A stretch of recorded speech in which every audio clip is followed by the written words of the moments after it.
Welcome to the Save Childhood podcast with Jennifer McCarville. Because childhood has changed, but children have not. Hey everyone, welcome to the Save Childhood podcast. I'm Jennifer McCarville. And I'm Nicole Dugan, and today's topic is how important traditions are in the life of children. Yeah, the life of children and really the life of adults, don't you think? Yeah, so true. They're important to me too. Yeah. And I think we're going into the season of traditions, right? We're in November, we're moving into Thanksgiving and Christmas and celebrating a new year and then Valentine's Day, and it's just, the season of traditions. And so I think this is something that's on our minds, like why these things matter and what value are there for children. Right. In them, Yeah. So and they don't all have to be centered around holidays, right? There's beginning of the school year traditions, end of the school year traditions, just traditions on Fridays that your family may do. Or that's a really common tradition for, friends of mine, game night and popcorn or pizza on Friday night. Yeah. Or movie night, and then as the children get older, it changes to game night, I guess. Yeah. What about you? Did you have traditions growing up that... Yeah, some. I mean, we would have pizza on Friday nights. Yeah, that's a good one. And I don't know. And then with my kids, reading stories before bed was a tradition. It is a tradition. Is that a tradition or routine? I don't know. Well, I think that traditions can be routines also, but I think traditions maybe are more annual or a couple times a year maybe. Yeah. Maybe that's the difference between a tradition and a routine. Mm-hmm. Maybe someone on social media here can comment and let us know what the difference is to them. Yeah. But I think it's something you do probably more annually would be my guess. Yeah, and the predictability of a tradition does what for children? It really does nurture like that sense of belonging and security and attachment, that you're part of something that's bigger than you. And so it just brings this joy of sense of belonging. This is what we do.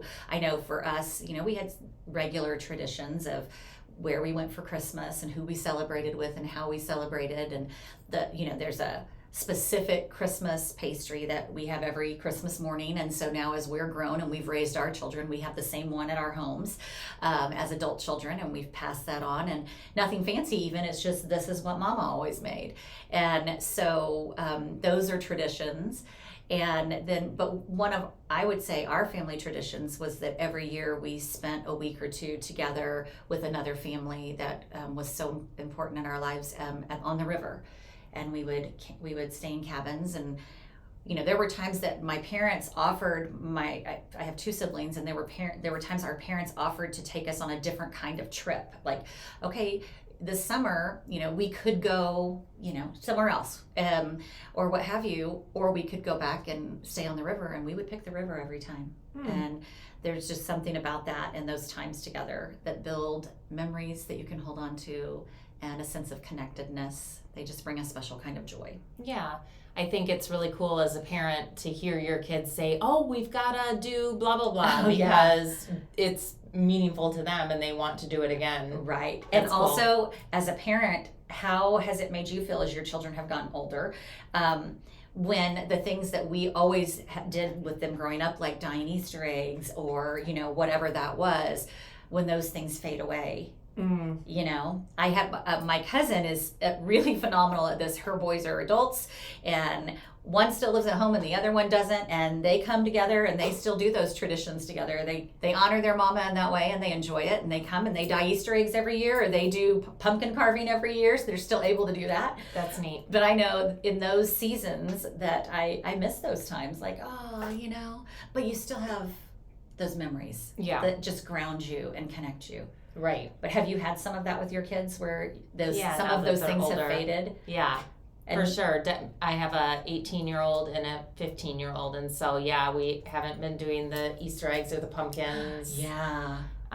Some of the Christmas traditions we had, we don't do anymore. Mm-hmm. Easter baskets, that was a big one for us. Is we this last year was the first year we didn't have Easter baskets for our grown children.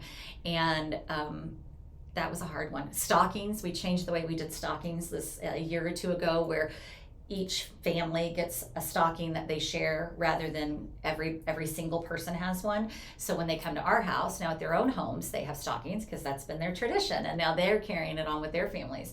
But when they come to our house, there's a stocking for the family. So we opted to keep their stocking from their childhood, and that's now the stocking for their branch.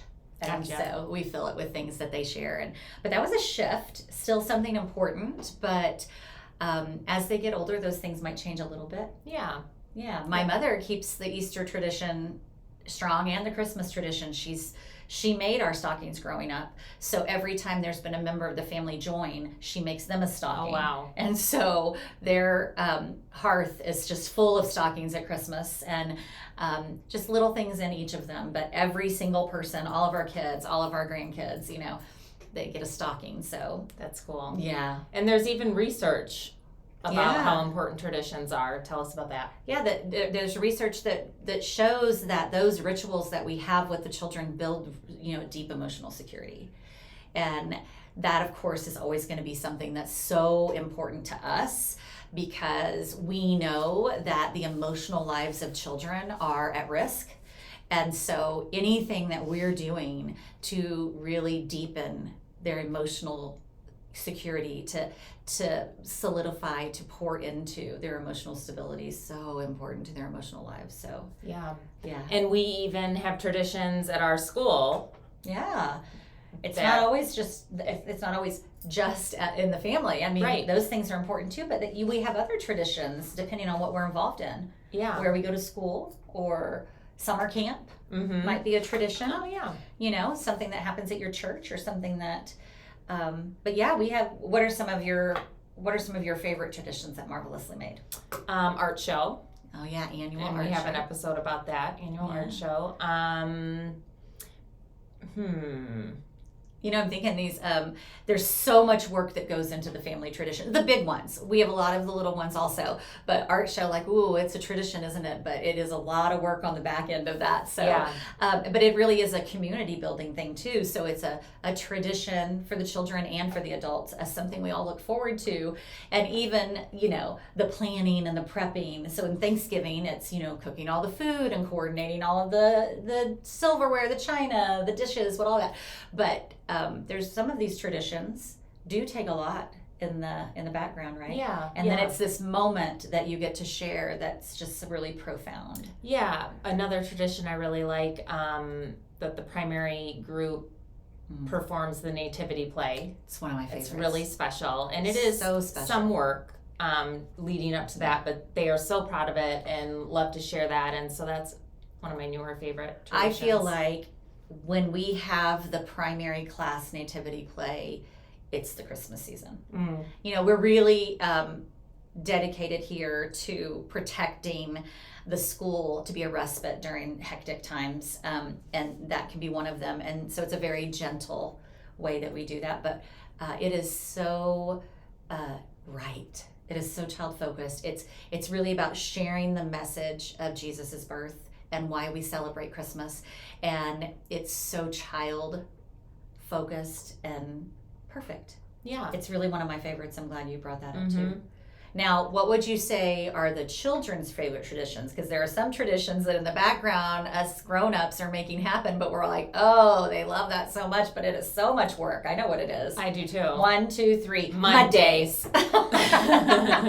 Yeah. We did not practice that, just so you know. It's the real deal. Children love that, and most adults do too, but it is a lot of work. Getting the mud there, getting it in the water, taking it away. Anyway, we're not here to complain about it. Yeah. No, we're not complaining. We're just saying, all these things that go into traditions. But I will say, though, there's something to be said about not all traditions need to be huge hooplas or huge things. There can be some very simple, basic traditions that are memorable for kids, too. And I think for some people, that's like... the Friday night order pizza and let's watch a movie. That's a gentle, Yeah. It can be a variety of other things. Some people, they have pancakes every Saturday. Now, again, we're like, is that a tradition? Or I think that's a tradition too. So now I'm confused, and I hope some people help us out with that. Yeah.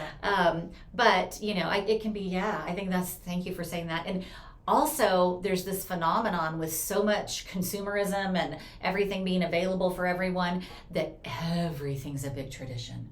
Yeah. I mean, the things that happen now, if your family has Elf on the Shelf visit, those can become really big adventures, or, those kinds of things that like, wow. Yeah. Wow. And that's every family's, but balancing that so you're not doing all the traditions. That you're finding the ones that work for your family. Right. And they don't have to be huge productions. And it doesn't have to be Pinterest worthy. Oh, gosh. Yeah. Nope, it doesn't. Especially, a lot of those things happening on Pinterest, those people do it for a job. Right. A full-time job. Right. And that's not necessarily everybody's story, but yeah, the simple things, the sustainable things, the things that we're able to be present for. If what we're doing to make the tradition happen ruins the tradition, I always say that bitterness ruins the gift that you give. What if you lay something, mostly, if you're laying something down for God, and you're bitter about it and you don't joyfully give, or for whatever reason, it really ruins the gift. So if the tradition is making you so stressed out, we're not saying do away with the tradition, or I'm not, but I adapt it so that you can simplify it, because what matters is the connection, the time together. The connectedness is the most important thing, and that it's feeding into our positive emotional experience. I mean, I think that the tradition might be kind of negated. The benefits of that tradition might be, wiped out if it's met with everybody being so stressed they're on edge. Yeah. Yeah, you can't connect really when you're... Yeah. And if you feel like that's the story over and over, then tweak your tradition, because they are important and they are valuable, right? And we have to remember that children and adults, but really children don't need complicated, they don't need extravagant, they need real and connection and presence. They need us to be savoring those moments. Save childhood tenet. They need us to be savoring those moments with them. And so that's really important. Of course, I do love the memes and the things that go around at Christmas time about the mom and how she's forgotten at Christmas because she's so busy making the magic. And of course, we can all appreciate that to whatever degree we understand, and it's just fun. Yeah. But in reality, knowing this moment has come and we're gonna be present for it and enjoy these times, because it's imprinting on their hearts. Yeah. Yeah, and we want those benefits for the children. We want those benefits for us. For sure. We can't wait to hear what some of your favorite traditions are at home or at school, and leave them in the comments. Yeah. And let's keep the conversation going. Yeah, absolutely. Follow us on Facebook, Instagram, YouTube, and TikTok. We're on all of those platforms. We also have the podcast available for you at Spotify and on Apple Podcast. Yeah. So we're doing the things. And hop on over to savechildhood.org to learn more about our 14 tenets that anyone, anywhere can do to help save childhood. Absolutely. And enjoy your traditions this season. Yes, for sure. They're We'll important. see you next time. Bye. Have a great day. Thanks for joining us today. To learn more and join the movement, go to savechildhood.org.